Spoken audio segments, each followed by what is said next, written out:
যে পাকিস্তান রাষ্ট্রের মধ্যে আমরা ইনসাফ পাই নাই।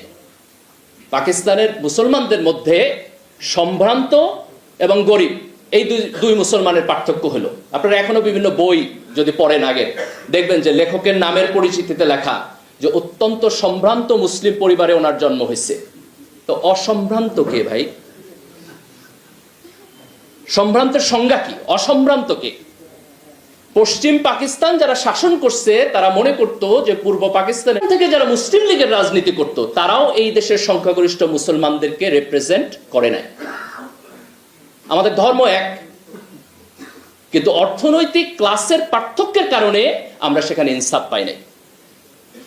ইনসাফ না পাওয়ার কারণে এই দেশের সংখ্যাগরিষ্ঠ মুসলমান 1971 সালে তাদের বিপক্ষে যুদ্ধ করেছে।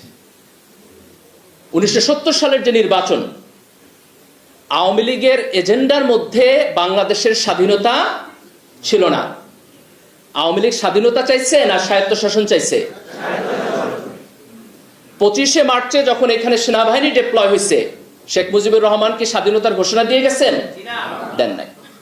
তাহলে আওয়ামী লীগের যে রাজনীতি 1970 পর্যন্ত ছিল সেটি ছিল 6 দফার রাজনীতি, সেটি ছিল স্বায়ত্তশাসনের রাজনীতি। কিন্তু 25শে মার্চে যখন এখানে সেনাবাহিনী ডিপ্লয় হলো এবং 70-এর গণতান্ত্রিক নির্বাচনে আওয়ামী লীগ জয়লাভ করেছে, কিন্তু সেই সংসদে আওয়ামী লীগের হাতে ক্ষমতা দেয়া হলো না। এই দেশের মানুষ এই বেইনসাফির প্রতিবাদ করেছে। কিন্তু আমাদের সামনে প্রশ্ন ছিল যে মুক্তিযুদ্ধ যখন শুরু হয়েছে তখন আমরা এই মুক্তিযুদ্ধে জয়লাভ করতে পারবো কিনা।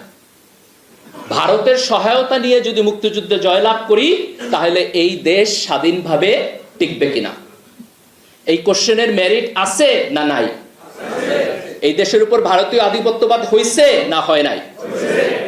আমাদের দুইটা অপশন ছিল। একটা অপশন যে ঠিক আছে আমরা পাকিস্তানের বেইনসাফির মধ্যে থাকবো ভারতের আধিপত্যবাদের ভয়ে। আমাদের রাজনীতিবিদদের মধ্যে কেউ কেউ এটাকে রাইট মনে করেছেন, কিন্তু এই দেশের সংখ্যাগরিষ্ঠ জনগণ, এই দেশের তরুণ জনগণ, তারা পাকিস্তানের বিপক্ষেও যুদ্ধ করতে চাইছে, ভারতের আধিপত্যবাদের বিপক্ষেও যুদ্ধ করতে চেয়েছে।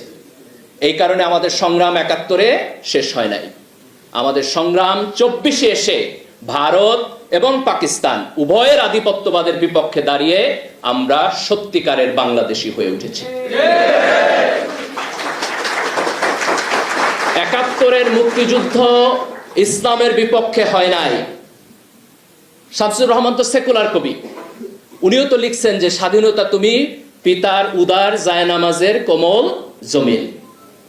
এই দেশের মুক্তিযোদ্ধারা